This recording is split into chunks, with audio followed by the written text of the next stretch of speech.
Hey everyone, this is Rob Phelan from The Simple Startup. Thank you so much for joining us today. I have Lance Wilson with me from Lance Wilson Photography. So Lance is also an alumni of the Simple Startup Challenge, and he's here today to tell us a little bit about himself and the business that he started during this challenge. Lance, how are you doing today? I'm great. So thank you so much for coming here today. Tell us a little bit about you. Who are you? What do you do? How old are you? Tell us. Okay, my name is Lance Wilson, and I'm a 13-year-old nature photographer based on the central coast of California. Look at that for an introduction, guys. 13-year-old nature photographer and spot as well. So it's almost like a little mini pitch for yourself. Think of it that way. You should have a quick introduction of who you are and what your business does when you meet somebody new. Be like, yeah, this is my name. This is something really interesting about me, by the way. I have my own business and this is what that business does. So a nature photographer, what is a nature photographer? Basically, I do several different aspects of it, and I couldn't really pick one specific niche, so I do all. So I love photographing surfers and the ocean, and then wildlife, and also landscapes and astrophotography. I know there's so many different things that you do and they are all really good, which is like the weird thing. Like normally if we try and do a little bit of everything, we end up being not great at any of them. But you're really good at capturing these different scenes in the wild, from the stars to different places in the desert to the ocean. Like guys, I'm literally blown away when I see Lance's photos online. So Lance, how did you get into photography? Because I mean, 13 years old, I don't think that's a typical habit of a 13-year-old. Yeah, so basically, before COVID, my family had been traveling a lot, and I mean, I'd picked up a camera a few times, and I'd never really like gotten into it. And then with COVID, my dad's really into photography, and then I just got bored and started messing around with it, and now I just fell in love with it. Okay, so where did you guys like to travel before COVID kind of got in the way?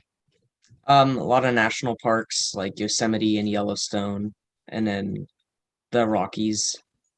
Okay, so then COVID came, can't really do much else. And you're like, I'm going to pick up a camera a little bit more seriously and start kind of playing with it a little bit more, realized you really liked it.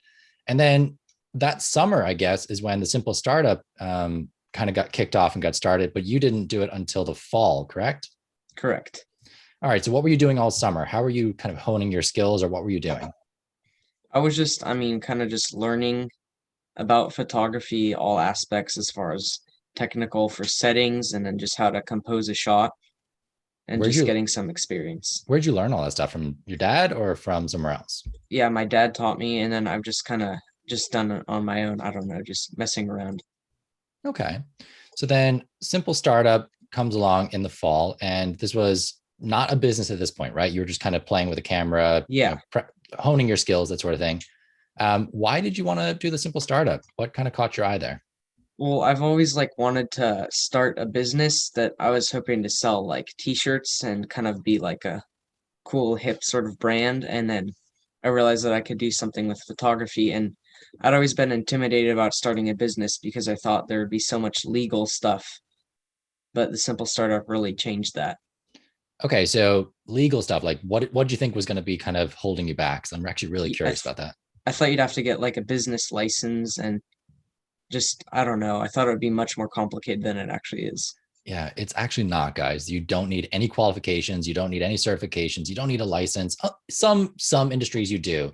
Like if you want to set up like a manufacturing company that makes some sort of food, then there are some hoops you have to jump through to get it. But like just to start like a baking company at home and make cupcakes or start your own photography business or any of these simple startups that we see popping up, it takes nothing more than just me saying, all right, I'm going to start a business today.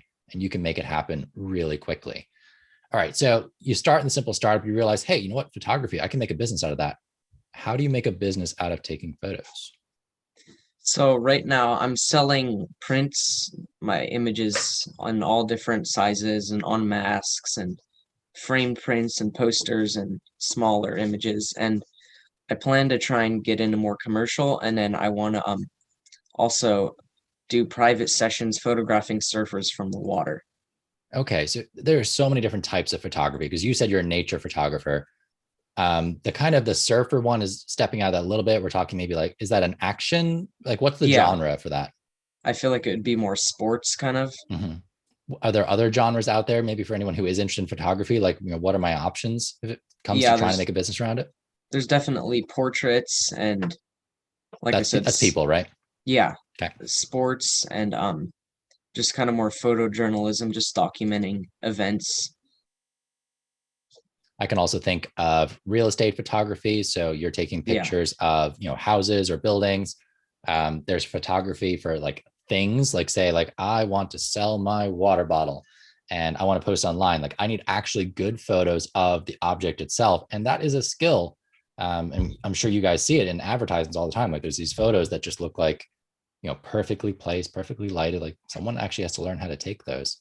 I've heard of drone photography, so getting up in the air and getting those aerial shots. Underwater photography, I guess that Hmm. kind of comes under action as well, but it seems different. Yeah. Okay, so then you do the simple startup, you get this business going. What was the process to getting your business going? Like, how did you go from I like picking up a camera to I'm turning this into a business? I started out just thinking of just selling prints and stuff, and I wasn't sure that that would really be like a big thing. And then I realized that like it's just seeing pictures online versus like having them printed on your wall and stuff. It's just like such a different thing, and people really appreciate that a lot more actually. And so prints are actually pretty popular, and Yeah, that's it's a it's good it's way. surprising, isn't it? I mean, I guess not many Yeah, people your age are buying like prints to decorate their room, but I think yeah, as you definitely start, I think once I had my own space, like I was renting my own house, or when we bought our own house, like that's when my wife and I really started thinking about like, oh, artwork and making the space our own. And even then, I feel like at your age, like there's a lot of people who buy posters or have things like yeah. up on the room that kind of shows who they are and what they like. So there's certainly, a poster can be a print as well. It doesn't have to be something that's in like a formal frame. Hmm. Okay, so we come into a simple startup. You already have an idea, or maybe you came up with your idea then. And then what comes after that? So, like, how do you bridge the gap from I've got an idea, I know kind of what I want to do, like, I want to sell prints, I want to sell t shirts. Like, how do you go from start to finish? Well, I wasn't sure as to how I was gonna like actually sell the prints and like what sort of service I was going to use, and I thought that I'd maybe have to get them from a certain place and then ship them out to people. And in the end, that was just gonna cost so much and seemed pretty intimidating. And then in the simple startup, you were mentioning about services like Redbubble, and so I use Redbubble, and they ship international and cover all the costs and everything. And so I kind of put the pictures out there for sale, and then they do the rest. Yeah, I mean, Redbubble is one of my favorite ones. So tell us a little bit more about Redbubble. How do you sell in Redbubble? How do you make money from it? Yeah, tell us everything, because the Redbubble is an amazing site to work with. Yeah, so basically I upload the pictures on there and add a caption and select which like items I want them to be available to purchase on. And Like then what? I'll like t-shirts, masks, different size prints and different type of prints, metal, paper. Yeah, And you then you just like put your picture up there and you can like literally slap it on almost anything, right? yeah, yeah. And then I put that on my website with links, and then I advertise it on my social channels. Okay, how much does it cost you to put your pictures up there and like create these items, and then how much are you charging for them? As far as like putting it out there, it doesn't cost anything. And then you don't like make much money, but it's worth it because you would have to charge so much otherwise if you were going to do it all on your own, and it would just be so much effort. Yeah, and to like just to clarify how Redbubble works, you put your images up online. There's no cost to do that. You can say I want them available on t-shirts, pillowcases, mugs, like you name it, they can probably do it. And what Redbubble does then is they say, here's how much we are going to charge you to make this item. You then decide how much you want to add to that price, and that's going to be your cut afterwards. So Redbubble takes their piece from it. They handle the shipping. They do everything. Like it's like one of the best sites ever. And then you just have to decide, okay, how much am I going to add on top of that? So it does mean that your profit margin is probably a little bit less than it would be if you made 1,000 t-shirts, shipped them to yourself, and then you start shipping them out to people individually, assuming you could sell all 1,000. But this is a wonderful place to start and just kind of see like, what do people actually like? And then if you realize, one of my prints is doing really well, maybe that's something then you could take off of Redbubble and say, okay, I know this one is popular. I know this one will sell, and I can make something a little bit like more profitable for me. So I can find a different site maybe where I can print my own shirts and mail them out to people. Like that's a great way to just kind of test the market and do a little bit of market research. And Yeah. you can put as many pictures up as you want, right? There's no limit. Mm-mm. Do you screen which pictures you put up? Is it based on the ones you really like, or do you let other people kind of tell you like which ones you put up on your site, or do you just put them all up there? Yeah, I mean, so I kind of ask people like for their input, and then also I just go on my Instagram and kind of look and see which pictures have gotten the most likes. Some it's obvious where like if it's going to be more popular than others. And Okay. then from there, I put more out than like will just I put more out than will be popular because I want to make sure that there's enough choices. Yeah, you're going to have some that are winners, some that are losers. Yeah. There's a general rule of thumb actually that about 80% of your profits will come from 20% of your products. So if you put 5 things up online, one will outsell all the others and will account for about 80% of your profits, and the other four will do maybe okay or won't sell at all. It's a really weird phenomenon that just seems to keep happening over and over in business. And oftentimes, it's not the one that you think is the best that actually does the best. Yeah. You can put products up and you're like, oh, it's kind of a mediocre photo. Or for me, like sometimes it's like a blog post. I'm like, it's not my best work. And then all of a sudden it's like really popular. Like, well, what do I know? And sometimes it is just like, let the market tell you what they want and then give them more of that. So as you started off, I think you were more focused on like landscapes and things in the wild. And then I saw you kind of transition more and more into the surfing. Why did you make that switch into the surfing stuff? Yeah, well, I feel like you can just like reach more people, like especially surfers, and just like meet more people like the surfers, and just I don't know, you just get to know more people, and I feel like you kind of come in contact with a wider variety of people. Yeah, it's like one of those things where you have people who just like surfing, people who like the ocean. You have the surfers themselves who might be interested in prints of them doing like different stunts. It's very difficult to Yeah, take a picture of yourself while it's you're surfing, and even then, like someone on the shore probably can't get an amazing photo. Whereas like I'm seeing it like you're like in the water, like taking pictures of these people surfing, which is just such a unique shot to get. And I think there's a lot of value for that in people.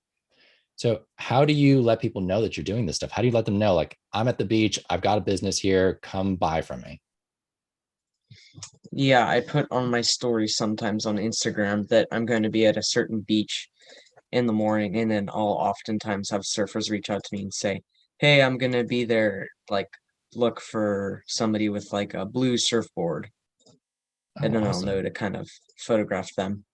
That's wonderful. Okay. So you said Instagram a couple of times. Why did you Yeah, choose Instagram as your, I'm going to say, tool of choice when it comes to social media? yeah. Because there are so many different options out there. Like you could have done Facebook, you could have done Twitter, you could have done Instagram, TikTok, Reddit. God, I'm gonna leave out something, but there's so many options out there. Why Instagram? Personally, I have kind of some experience with it, and just a lot of people my age use it, and obviously it's a very popular social media channel, and I want to try and experiment with other ones too. Yeah, and I think, like you said, like your target market, the people your age or younger people in general, who are probably the ones up in the surfboards, are Yeah, probably on Instagram. Instagram is a wonderful platform for visual representation. So if you have a product, especially, I mean, photography is just perfect for Instagram because like it's just all pictures. People are on Instagram for the pictures and for the video. Versus like Twitter, they're there for the tweets, like they're there for the text, actually, probably more so than the pictures. And Facebook is a little bit of everything. But I think, Instagram was a wonderful choice as a platform to showcase a photography business. All right. So, what would you say are some of the biggest things you learned in the Simple Startup Challenge? Like, what did it teach you, or how did it help your business grow? yeah. Well, I've kind of mentioned this before, but it taught me definitely that make creating a business isn't as intimidating as it seems, and that I feel like definitely anybody can do it, and it can take as much commitment as you want. Yes. I mean, that's a huge one, isn't it? Like, you don't have to make it a full time job if you don't want to. How Yeah, much definitely. how much time are you putting into your business, out of curiosity? Um, Maybe like 5 hours a week, Oh, mainly okay. uploading and editing photos, And then if you count in like the photography, which I wouldn't because just love to do that, that would be, I don't know, maybe 20 hours a week. Okay, yeah, and that's wonderful, isn't it? When your hobby is something that like you just love doing and you can actually monetize it. It's great. It's some people are always afraid that like a hobby loses its fun when you have to like turn it into a business, which I think as long as you are managing like what do I want to do? So you're saying like, no, I only really want to put like 5 hours a week into editing, like that, I'm good with that. Um, then it stays fun for you versus if you like let it take over your life and it becomes a 40-hour a week kind of thing, then it probably isn't very fun anymore. So when you guys start a business, just think of it like, what do I want this to look like? How much time do I want to put in? When do I want to work? When do I not? I don't want to work on weekends. So I very clearly set up my life so that any business I run does not run on weekends. And then I get to keep that for my own personal interests or for my family time or whatever it is. So you guys can do the exact same thing. So how is like the business and, you said you're 13. So in middle school, how does business and school kind of go together? Well, with COVID, it's definitely been a lot easier. I don't think I would have been able to do this as easily with it. And it's actually been really good for me. And it's probably been one of the best things that's happened in my life, ironically, because I've just had a lot of time to be able to go out and photograph in the mornings before school. And Yeah, and it's like it's so flexible when you have that virtual setup. But the flip side of it is you need to be very self-motivated and responsible as a virtual student or a homeschool student. Do you find that like that's something that you are naturally, or have you had to work a lot at being that kind of self-motivated person to do school and do your business as well? I feel like it hasn't been very difficult, and I haven't really had to because school hasn't been super difficult. And also, the teachers are just adjusting to COVID and trying to figure everything out. And so hasn't been really difficult. And I feel like I've had definitely enough time to focus on my business and school.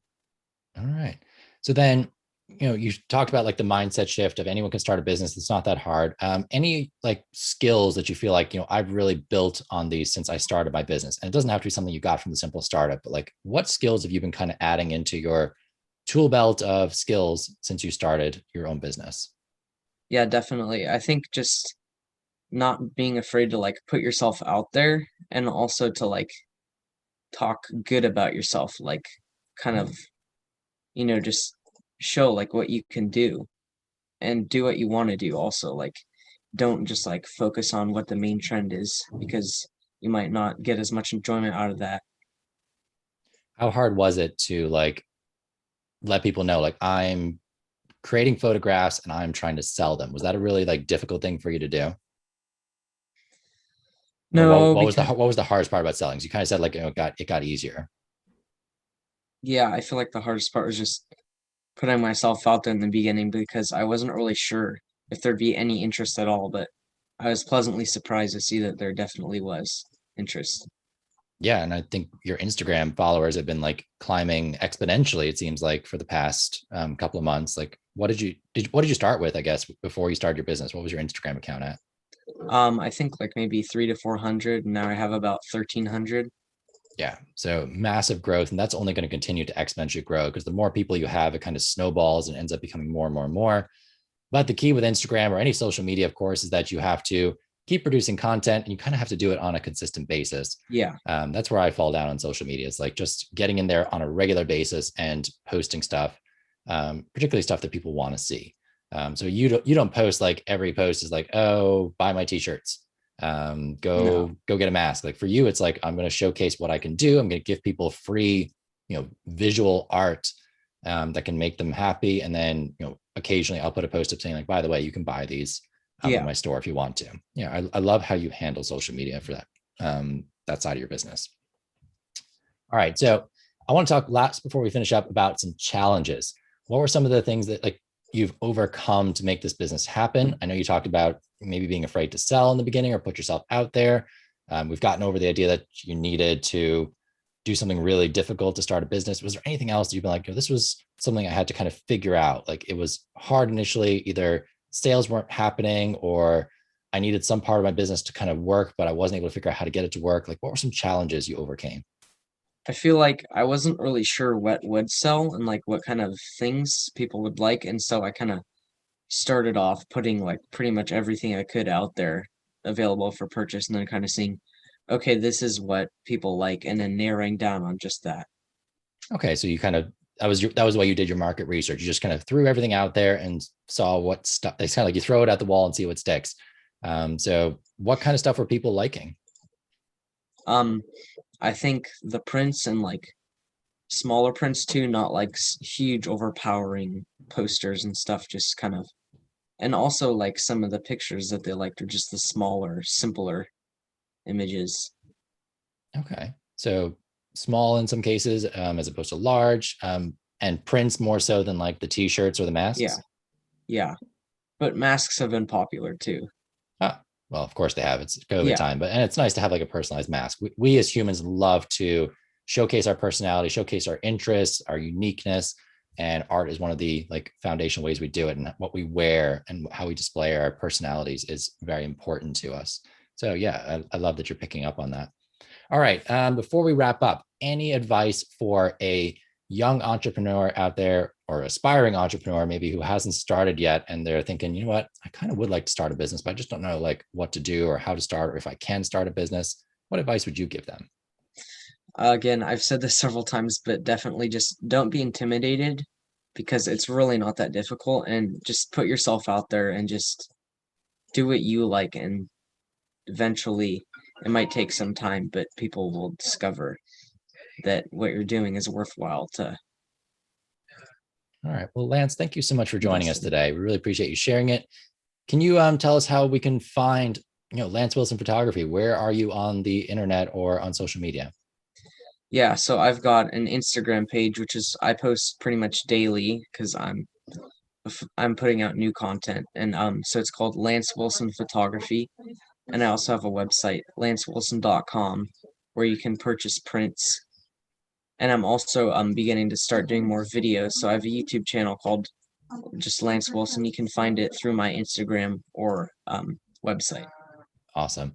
All right. Lance, thank you so much for joining us today. We'll talk to you soon. Yeah, thank you for having me.